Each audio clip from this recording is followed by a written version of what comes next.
Angus Taylor is the Liberal MP for Hume in New South Wales, and Ed Husic is the Labor member for Chifley in Western Sydney. Good morning, gentlemen. Morning, Chris.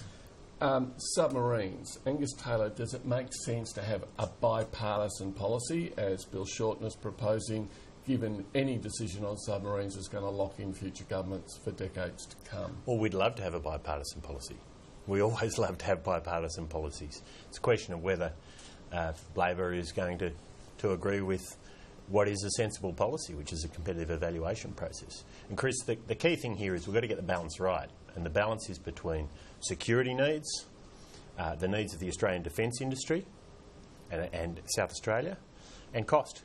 And the competitive evaluation process is designed to get that balance right. And if Labor want to work with us to get that balance right, we'd be delighted. So Labor, Bill Shorten today, is setting out this process. 4 international countries, Sweden added to the mix, giving them some money, they come back, cut it down to 2, a fairly transparent process, not a full open tender process.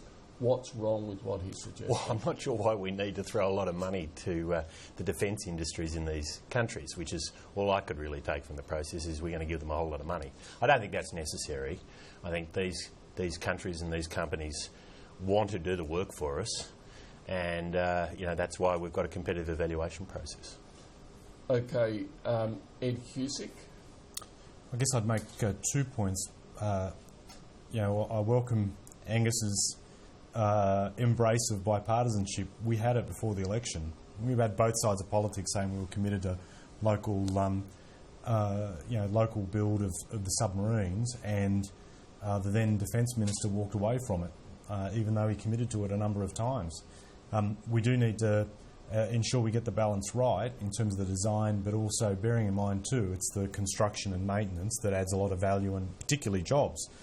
The issue of, in terms of procurement of this size, close to 40 bill, there will be some cost. It's natural within a tender process that you will, in some instances, underwrite the cost, because getting the evaluation done off the back of solid documents, it is an investment by companies, and particularly for us, in terms of defence capability, really important. So what we're keen to see is to take the politics out of it, make sure that we get the subs that are right for our defence needs, but importantly recognising too that in states like South Australia, where this is really crucial, there are jobs and livelihoods tied to the whole process. The opposition leaders setting out this very much step-by-step process, but at the end there's 3 conditions.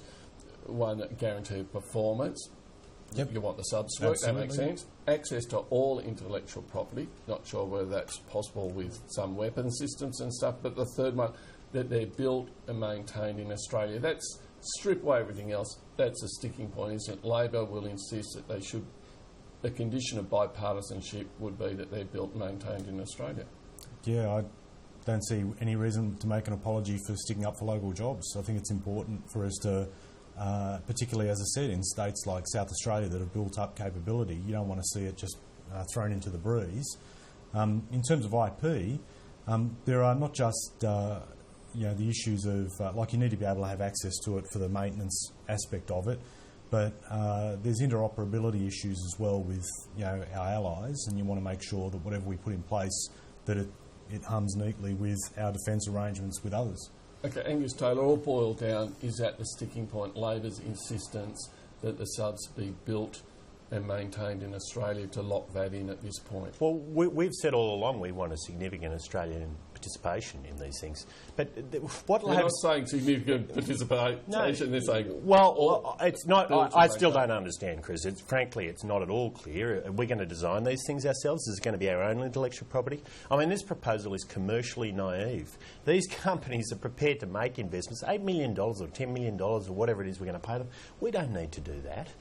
And the notion that we can take all their intellectual property as our own, I mean, come on. This is the sort of naive stuff that led to pink bats and school halls from Labor. They don't think these things through.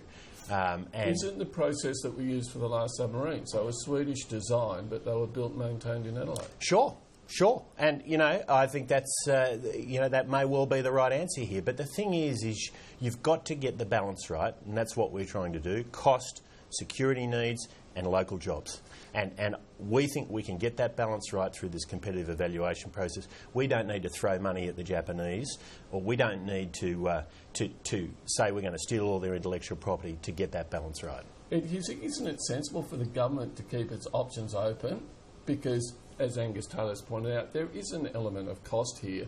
If it costs $40 billion or something more to build them in South Australia than it would to build them in a Japanese shipyard or a foreign shipyard, doesn't the government have a responsibility to look after taxpayers' money? Two things. In terms of the Japanese option, the concern that a number of people had was that we would have been their first significant contract outside of themselves, and our fleet works in with others. And so you need to have absolute confidence that the end product is going to be fit for purpose. And so that's why what we've said is to open up. We're happy to work with other countries, as you've already indicated in your questions to us, in terms of design, but we want to see capability maintained here. On IP, we're not, this is ultimately about the defence of the nation. We're not asking for someone to hand over the inner workings of an iPod. We're talking about submarines and knowing exactly how their operation will be consistent with what we see the end purpose to be. It's a fairly significant thing. To characterise it as stealing is just way over the top, and then to go and compare it to pink bats undermines any intellectual credibility you bring to the debate. This is a serious, having the IP is going to be critical. And so you're suggesting that we own the IP and we can do what we like. We need to know exactly the approach. We need to know exactly the approach that will be taken in terms of the design. That's what we're saying. We want to work with others. So we can on-sell the IP to others. I think Bill Shorten's position, as I understand it through media reports, isn't that Australia would own the IP, but that it would have access to all the IP. The ins and outs. That's not what was reported. But anyway, either way, it's very unclear what he's suggesting. But the thing is, again and again, I see this from Labor, and we saw it with the multinational tax stuff a couple of weeks ago. It's just commercially naive. And when you go into these things and you're commercially naive, you get the wrong result. And that's what we've seen from Labor time and time again, and I think this proposal is exactly in line with that experience. So given that, what chance of bipartisanship? Well, it's really up to them. Ed says there was bipartisanship before the last election. That's because we agreed to be bipartisan. We're not getting a lot of bipartisanship from Labor. You broke your commitments. There was bipartisanship on the arrangement. You broke your commitments, and now you're blaming us for the break of bipartisanship because we were consistent and you guys moved. Ed, the simple fact of the matter is we have said Australian jobs are an important part of the competitive evaluation, and they will continue to be. Okay, let's move on. Angus Taylor, should Australia join this new Chinese-led Asia Investment Bank? Well, look, we know there is a big infrastructure deficit in Asia and in Australia, and that's why we're focused so much on getting infrastructure investment here, and we know the needs right through Asia are significant. I've seen that myself in my past work. This is a big issue. If we are going to get people at the bottom end, the poorest people in Asia, up in terms of incomes and standard of living, infrastructure is absolutely central. There's clearly governance issues here, and there's issues about the role that a bank like this would play versus the commercial banks, and they have to be worked through, which is why we are proposing a very measured approach here, where we're not going to say we're going to enter this thing before we've actually gone into negotiations over it, but absolutely central to any decision here will be good governance, because these things can fail very, very quickly if the governance is not right. So it's been reported as the US not wanting Australia and other friends of the US to join the bank. You see the sticking point as not strategic concerns, US versus China, but purely governance. Oh, we'll make our own decision on this. The Americans have made it clear that at this point they don't want to be part of this. Many of the European countries will be. We'll make our own decision on it. But the critical issue for us is governance. There's no question about that. And, the truth of the matter is that this thing can be set up with the right governance or the wrong governance, and we won't make any final decision until we know what that looks like. Ed Husic, should Australia be signing up to this bank? I did like, in answer to one of your earlier questions about the suggestion that the coalition, that they have all their ducks in a row and that they manage things very smoothly. And then I compare that statement to this, where they've been effectively playing diplomatic hokey pokey, 1 foot in, 1 foot out. 1 minute they're saying that they're out of it, and the next minute they're saying they're in it, and now we've got this claim about governance. We have 3 regional. Well, hang on a second. The we have bank 3 doesn't regional. have the same governance. Well, hang on a second. We have 3 regional. Bank. We have New Zealand, India, and Singapore that have indicated their support. We have 3 European nations in the UK, Italy, and France, and we're saying Australia is saying there are governance issues when we've got these major players that have said we recognise the importance of this and we should be involved. And we've said from the outset that we should be involved, and we've actually had a stable position on this, unlike the coalition where we find out their position through leaks of their National Security Committee and elsewhere about whether or not they'll be involved. Ed, I would love to be a negotiator on the other side of the table to your, to the Labor Party, because you make decisions about what you're going to do before you've even begun negotiations. I mean, seriously, it is not the way to go about it. If Australia wants to get the right outcome with this, then we have to be in a position to say we will do it on the right terms. That is just plain sensible. And that's what we're saying here. It's been our position all the way along. There's always been a concern about governance with this.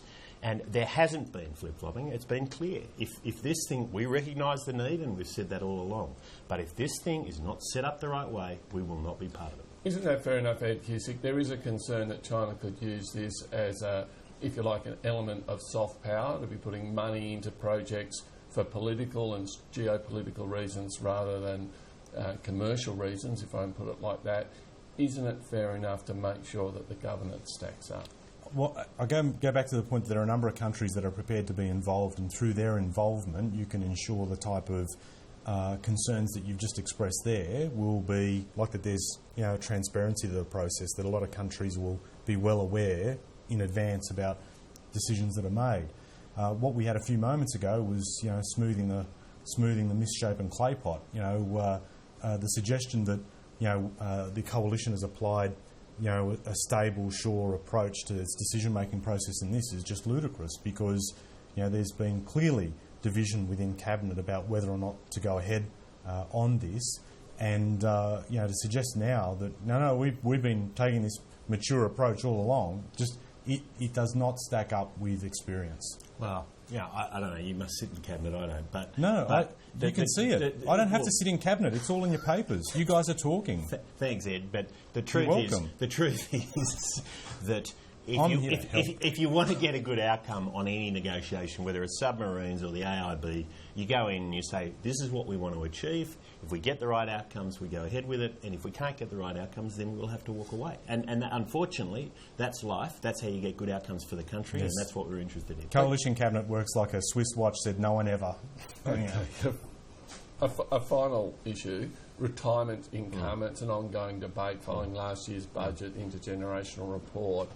There's a suggestion that retirees should not be able to access tax-free lump sums from their superannuation, that there should be some sort of self-funded pension. Angus Taylor, to you first, does this make sense? Look, it's a very, very interesting recommendation that came from the Murray inquiry. And the point that the report made, which was a very good one, is that we have very good accumulation products for accumulating your superannuation over your working life. But we don't have good products we don't have a requirement that people be able to put their money into a product which gives them a steady income, which is sustainable given their likely lifetime. And we need much more focus on that. I think that was a very good point. It's certainly one that the government is giving real consideration to. Ultimately the decision will be made in the coming weeks and months, but I don't want to preempt that. But it does make sense to you. Oh, look, I think the idea that we have this broad suite of CIPRs, they're called, comprehensive income for retirement products. So the element here is that they're kind of compulsory. You can't get them. Yes, and I think that is worthy of serious consideration. Part of it will be that people are taking money in lump sums and perhaps they shouldn't have. But part of it is that none of us are really experienced in how we manage our own incomes through retirement. It's a difficult thing to do. None of us have done it before. We're doing it all for the first time.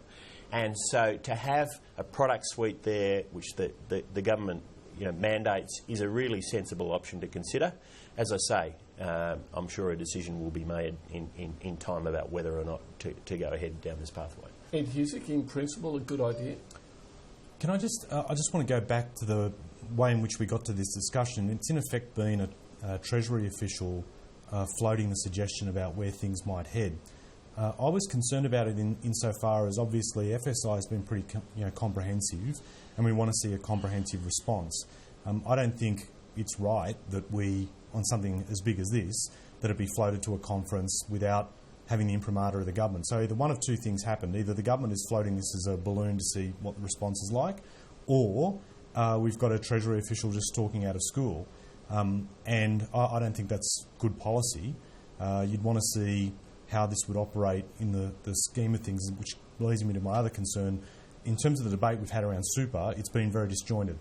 And we've had some ideas floated, like, for example, the whole notion of using super for housing. Now we've got this coming forward. And in terms of this particular proposal, I'd want to have it anchored with some evidence about how much is this a problem in terms of lump sum, because, some people may wash up lump sums against the wall, but it's generally not the case, and there'll be people who want to exercise the decision about how they use lump sum. And I want to, I actually do think, it warrants a broader discussion, a whole of life approach on superannuation as opposed to the disjointed character of the debate today. On one hand, there's this kind of anecdotal evidence of people blowing their lump sum and then falling back on the pension. Sure. But perhaps of a greater concern is people as they age, their faculties, they mightn't have the same faculties, they mightn't have the same abilities, they have to manage their money, provided that there was a sufficient suite of products available. I mean, there's lots of things to be ticked off, but just in principle, is a good idea to have some form of compulsion here. Chris, my objection is that this is one. You were forced, understandably, to rely upon anecdote, and I don't think on something as big as this, like our super funds, 1.9 trillion, growing 10% a year, they're massive. There's a lot that's at stake here. And I don't think we should be making decisions based on anecdote, though sometimes it can drive things. And the other thing is that in relation to this, like I said, it should be done within context in terms of what we're putting into super. The government is talking about clamping down potentially, or elements of the government, admittedly, I'll be a lot more cautious about my words, are talking about the way in which we manage lump sum. But they've been basically taking a hammer to the system at the front end in terms of slowing down SGC, the increase in SGC into the future, taking away LIS, the low income superannuation contribution, and refusing to take a hard look at the tax concessions given to wealthy superannuants. Ed, if you say there's been no policy debate about this, is it all laid out in the FSI? All of those things that you were asking for are there. Have a read of it in the inquiry, in the report. It's all there. All the rationales. So why are you at the buffet table picking different bits that you like instead of actually getting the plate loaded up properly? How much of the Henry Tax Review did you do, Ed? How much of the Henry Tax Review did you... Look, so you can't criticise us on that and then do the same approach on FSI. Let me finish. It is all there. There's a policy debate to be had about this.